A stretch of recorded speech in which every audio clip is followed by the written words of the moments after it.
Well, good morning, everybody, and welcome to the Smart Networker. I'm Dave Rolfe, and today is October 24th, 2022.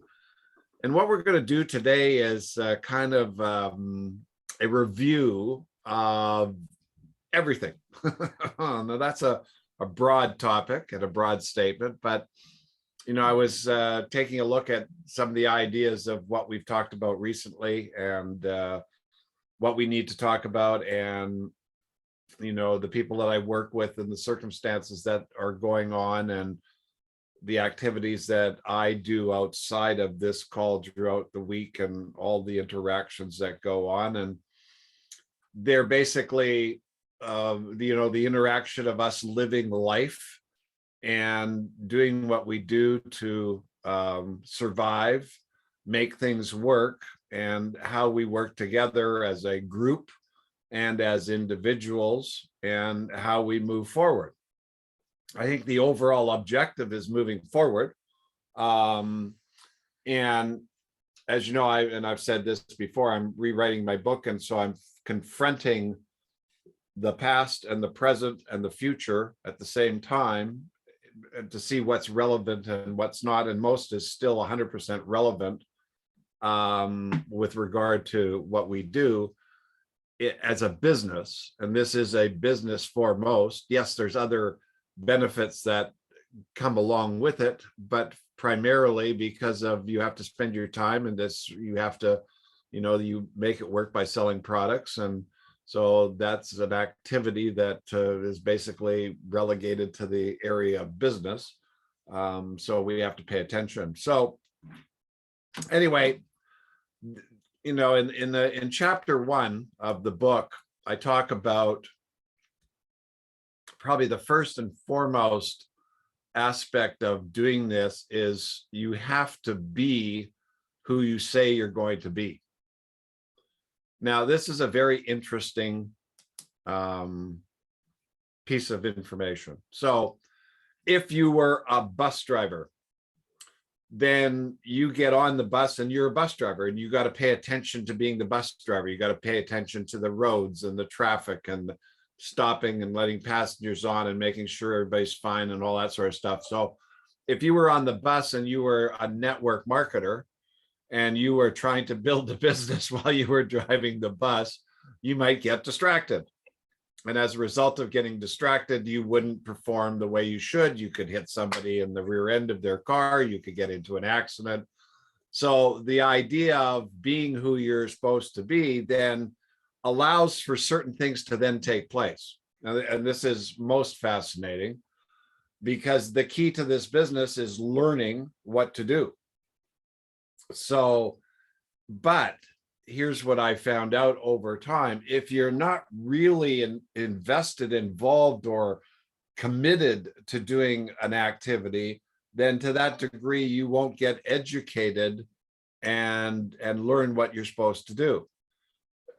What we do is no different than what anybody else does when they go to work. They put on their pants in the morning, they hop on their bus, they drive their car, they take the commuter train, they fly or whatever, and then they go to a destination and they do activities that have been designed to create results, whatever those results are that they need to do. So if you're a lab rat, in other words, you are a chemist or something like that, and your job is to find a vaccination or a drug, then you go to the laboratory and you're doing those activities that are going to allow you to find that solution. If you're a network marketer, then you really have to define what that is for you. And what is that network marketer? Well, as a network marketer, basically it's I guess it's a big word to describe you're a sales rep or you're a consultant, or you're a distributor, or you're some kind. So you have to really peg what that means to you. So that's who you become.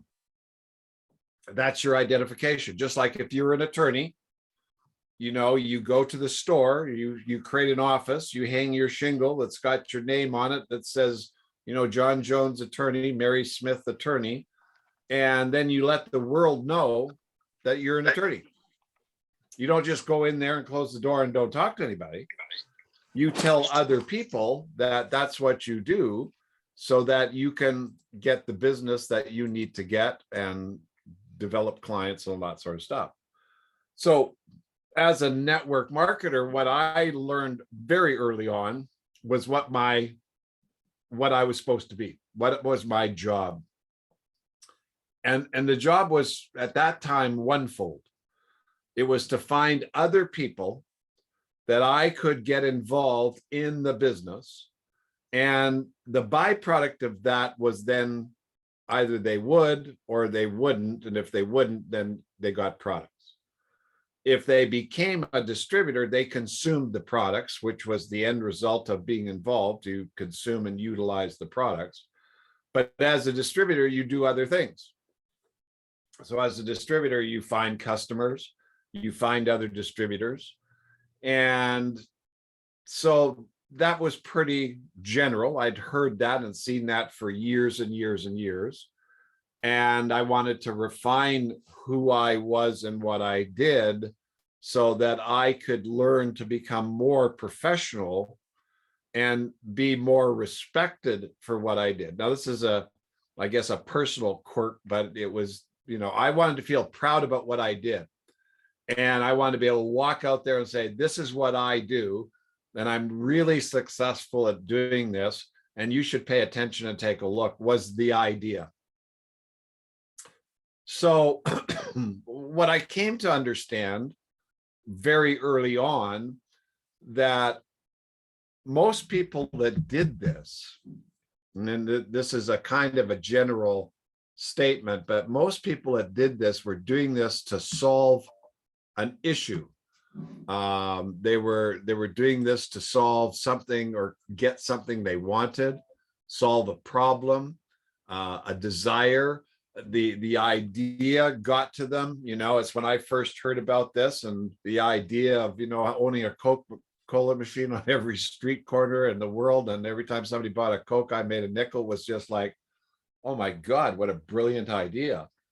And it was that brilliant idea that got this thing cooking. And so I would look at that. I'd get a piece of paper and I would draw out the numbers just till the cows came home, and to get examples of what that looked like and what might happen and all the possibilities. And I became rich very many times on paper. And it was a good exercise. It was a lot of fun to see what it would do. Now, its potential and desire and that motivates. Okay, so I started to do the business, and I sponsored a bunch of people, and nobody of that group really did much. And then all of a sudden I had to go to the next group of people that I sponsored. And then all of a sudden they started to do something.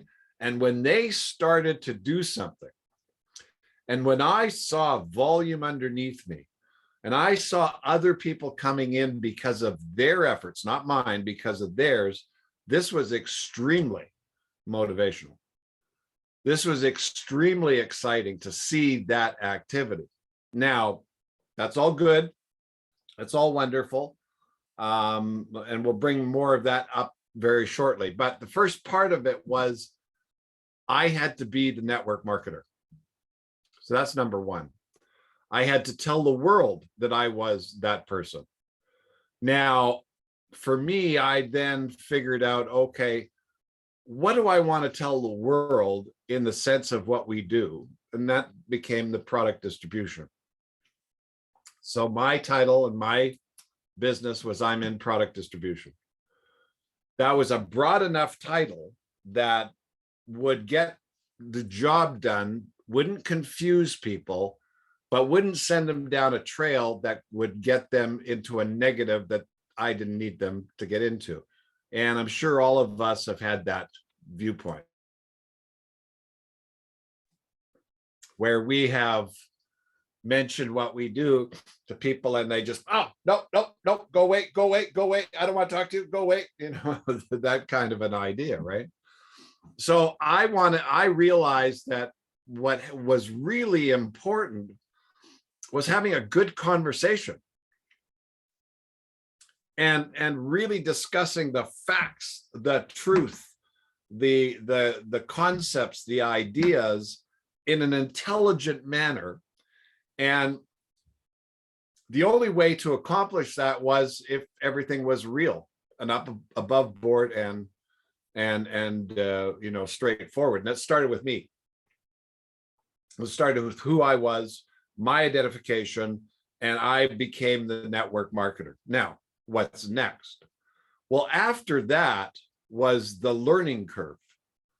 And it was the do and learn and do and learn and do and learn and do. It was in the beginning, I had tried on my own for many, many years and didn't have much success. So I went a different route this time, and I found a mentor, somebody that could provide me with, like a guide dog, do this, go here, try that, work with me. And then that was the ABC system as part of that, which is A, the expert, B, the myself, and C was the prospect. And I would allow A to hook up with my prospect. Well, I'd seen that in the automobile industry. We did that all the time.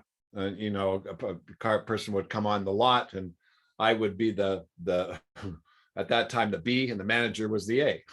So I get the customer to like a car, and then I'd ask him the question, well, if I could do this for you, would you get the car today?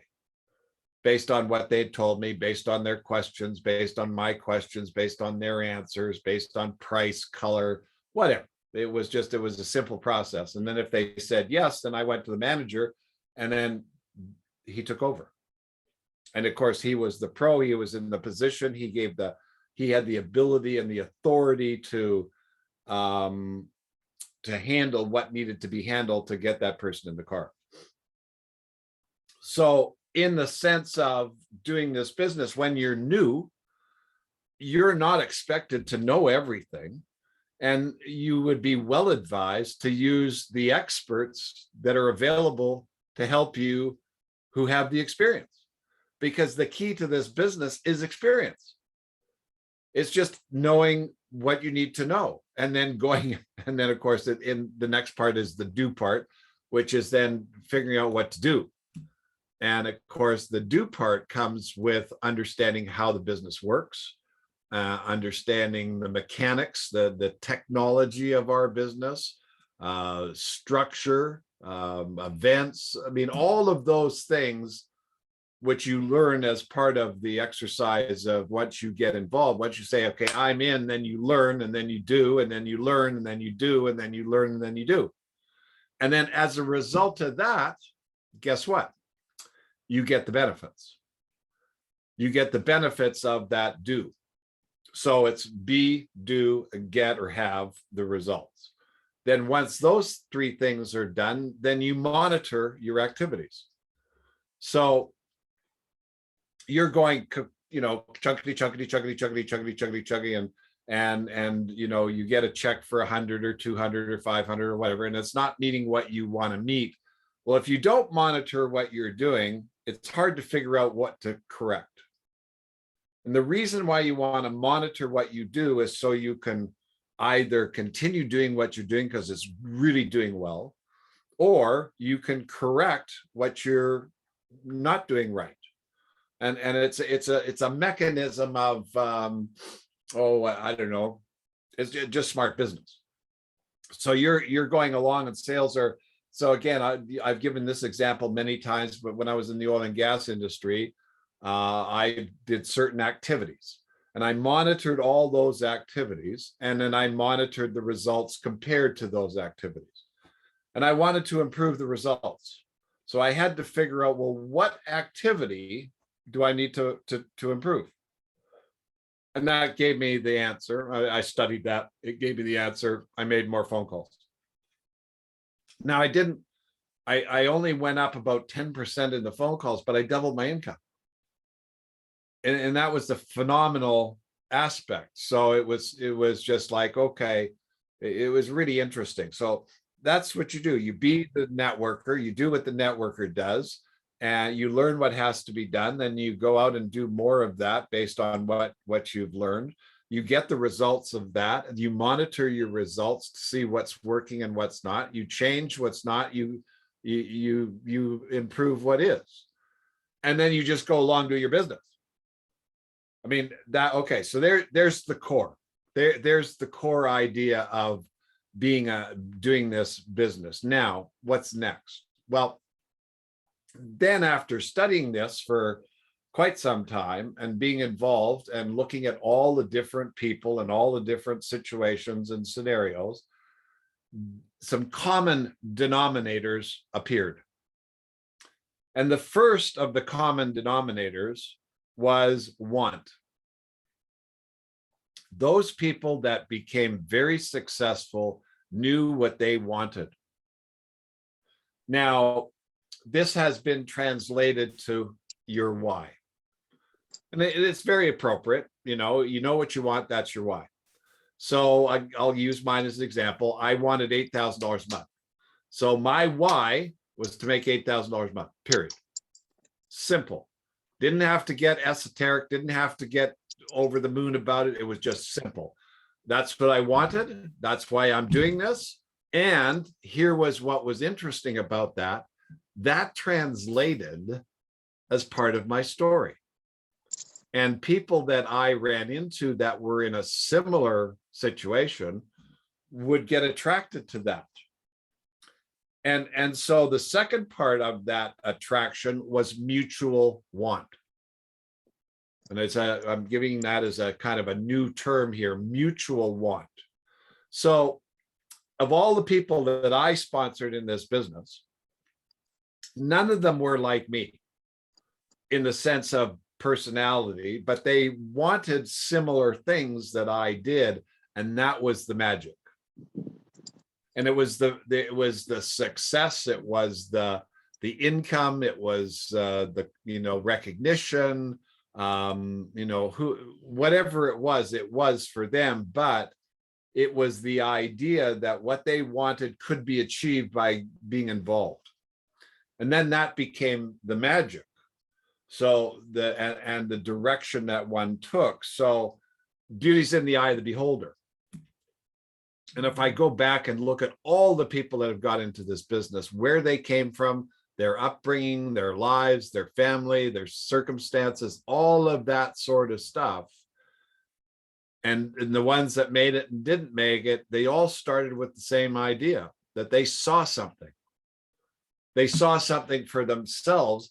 They saw something that they could resonate with. They saw something that they figured they could tackle. They saw something they figured they could do. They saw something that they became excited about the potential of what it would do for them if they did it. And that's why they got and how they got involved. Now, once that occurred, then we go back to, well, did they all become the networker? No. Did they all learn what they had to do? No. Did they all do what they were supposed to do? No. Did they all get what they wanted to get? No. So it took a while in the sense of being able to handle this, but there is no such thing as failure here. And if we look at failure, there is not achieving, but would that be failure? Or it depends on how you look at it. But what I uncovered for myself and by observation was that it's doing the activities in a sufficient amount for you and your circumstance that creates the success or the lack of success. So it's really hard to fail at this. I mean, it really is. If you don't do what you're supposed to do, you're not going to have success. If you do what you're supposed to do in a sufficient quantity that's related to what you want and how you want to put things together, then you're going to get what you want. Because the process and what we do is really simple. It's really simple. And we do what every other business in America and the world does. And if you think about this, every product that you are looking at in your house, everything, your lamps, your carpets, your shades in the back, your clothes, your glasses, your whatever that you want to look at, somebody sold that to somebody else first. So a manufacturer had the idea for eyeglasses, and he would have to sell that to the, that's how the game worked. It's been going on forever and a day. And and so what is sales? Well, sales is effective communication. So let's go back and look at, Microsoft or the computer, and what happened there. Somebody had a bright idea, and then they put it together and they found function, but they still had to sell that idea, to I was talking this over this weekend. I remember going to school and having this computer, and we had to fill out punch cards and stick them in the computer, and to do all that sort of stuff. And I'm thinking, where was I? Because I totally missed that one. I mean, totally. I mean, just to think of what I could have done with that, the potential that there was. So again, it's the same thing, right? But then there were some guys that went goo goo gaga over punching those holes and sticking those cards in that machine to become the computer geeks that then created the technology that we're now enamored with and utilized left, right, and center. So it's all the same process. It's all finding what's needed and wanted and presenting it to the public, and beauty's in the eye of the beholder. You have the Google phone, you have the iPhone, and you have other phones, and you have Samsung phones. And, who's the largest phone producer in the world today? It ain't Apple. It's another company. But you'd think that it was Apple, or some would or some wouldn't. You got your preferences. You got your electric cars. Everybody's going to have electric cars. So there's all kinds of different products for the same thing. If you look at the food industry, look at the clothes. We're all wearing different clothes. And somebody designed those. Somebody created them. Somebody manufactured them. Then they had to go to a clothes mart and sell them to the distributors. And the distributors took them to the stores, and the stores put them on the racks, and the public went into the stores and looked at them. And again, beauty's in the eye of the beholder. You like what you like. So our business then, in a simplistic state, is we go and talk to other people. We find out what they need or want based on who we are and what we represent. And then we give them an example of how they could benefit with our stuff. Now, you could say, okay, well, that's very simplistic. It doesn't work like that. Well, it does work like that. It's just, how do you make it work like that? And how do you use your personality, your circumstances, your communication skills, your ability to then go out there and make it work? So I'm going to go back here now and come back to the beginning and in concept what I was confronting. So I needed to put food on the table. So I had this necessity to go to work. We didn't sell products, we sold distributorships. So we sold something. It's either a product or a distributorship. Now, I'm going to tell you, selling distributorships is far more valuable than just the plain products, because it does other things, but that you'll come to your own conclusion on. So I was told, and I learned that the key to that was, well, you got to put together a list of people that you can go talk to. And I put together this list of 15 people. 8 told me flat out they weren't interested. 7 said, okay, let's give it a shot. 2 of those people sold product, and that was the end of that story. I had to find more. Well, I didn't have more. I didn't know where to get more. I was kind of stuck between, well, I don't have anybody else on my list. Well, there were some people on the list that I didn't put on the list. I know we've all got those guys. And so I re-put some people on the list and went and talked to them. And lo and behold, once I learned what to say and how to present it, they got interested. Then once that was done, that gave me results. Then I had a story. Once I had a story, then I could talk to anybody. Now, 97% of the people that get involved with network marketing come from a warm market. I want you to understand this. They come from a warm market. Doesn't have to be yours, but it's somebody's. So what I saw early on was that, okay, here's how this business works. The compensation plan that you're on will pay you down 6 generations compressed. And that means that it could go down 20 generations, but it'll pick up the first 6 that are qualified and pay you on their production, as that's the big picture, right? So I thought to myself, well, and then I was told by my sponsor and mentor that each person that comes in has a potential of 200 to 400 warm market contacts. And I went, oh my God, that's it. So I don't have to worry about my warm market. I have to find one person. And if I find that one person and we get along and we then together, I help him build. And if I help him build with his warm market, we get the job done. And that's exactly what I did. So George was the first. And George went to Jay, and then Jay went to Al, and Al went to Moshe, and we created a team in depth of 4 people deep. We got 49 distributors in the business in that second month, did $49,000 worth of volume, and 4 of us reached the first leadership level. Now, how did that work? Well, it worked the same way with each one of those people.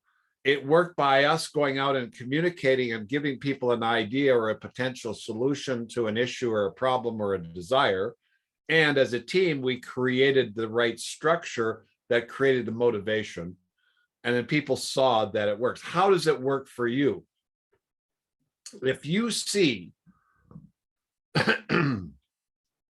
something going on below you, then you see that it works. So if you go out and you talk to somebody and they say, well, I want to buy a water system or a sleep system, or I want nutritionals, or I want stress reduction, whatever, and they purchase a product, then 2 things happen. One, you get volume, you get a customer, then you get a commission check. So you see that happen, but it happened because they did something. Now you did something, obviously, because you had to create that scenario, but they did that work. They bought the product. Now, the next part of that equation is you go out and talk to somebody about joining you in the business, and they say, yes, I want to join you in the business. And then together you figure out how to get into their warm market, which you do. And they sponsor 2 or 3 people, who then in turn sponsor 2 or 3 people. And all of a sudden you've got, 9, 10, 12, 15 distributors in that, under that person. And you look at that and you say, well, it works. It works. And then if you keep pushing that, it gets bigger and bigger and bigger. Okay, so that's the idea. So the sequence of this is really simple. So the first part of this sequence is, 1, you have to figure out what you want. Now, when I say want, in the first book that I wrote, Vested Interest, want was an economic figure. And the reason why was business doesn't understand emotional needs. So you go out and you do a bunch of work and you get this huge check. Well, the business doesn't jump up and down and get excited. It just sits there. It gets the check, it deposits in the bank, and that's it. But you, on the other hand, go berserk and jump up and down and get really excited and are, very emotional, and you're telling everybody, Yahoo, Yahoo, the balloons are going on.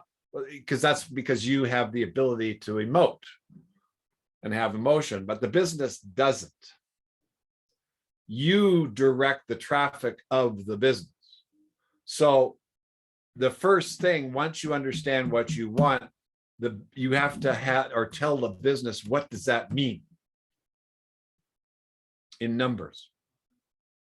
And here's why that's important, because it's logical and it's true and it's reality.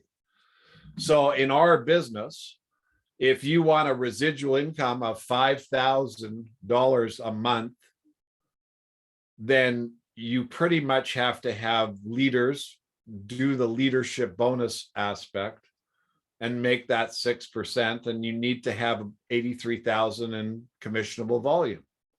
If you had 83,000 in commissionable volume at 6%, you'd make your $5,000. Now, if you had 40,000 commissionable volume, you wouldn't make $5,000. You see what I'm talking about? So it's 83,000 or nothing. I mean, if you had 79,000, you wouldn't make 5,000. You make close to it, but it's pretty exact. So in that sense, what I learned there was, okay, I have to then plan with my business the activities that are going to create what I need. So that's step 2 or step 3. So number 1, know what you want. Number 2, understand what that means in terms of whoever's paying you. And then number 3, you've got to then understand and create the plan that's going to focus your attention on doing those activities. So if coming back to where I was at on this story, and I'm kind of running out of time, but I'll try and wrap up very quickly, was I knew that in order to do this, what I needed, the $8,000 a month, I needed a certain number of people doing a certain amount of volume. And that was the puzzle.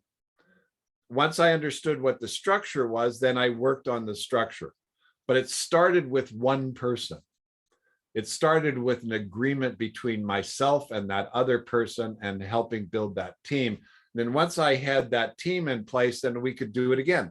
And it became a cookie cutter. And that's all I did for the rest of my Nikan career, was just the cookie cutter. Same story, same situation. Here's what we did. And again, if I look at business, I have a business associate who's a baker. And he sold his baking goods to Starbucks.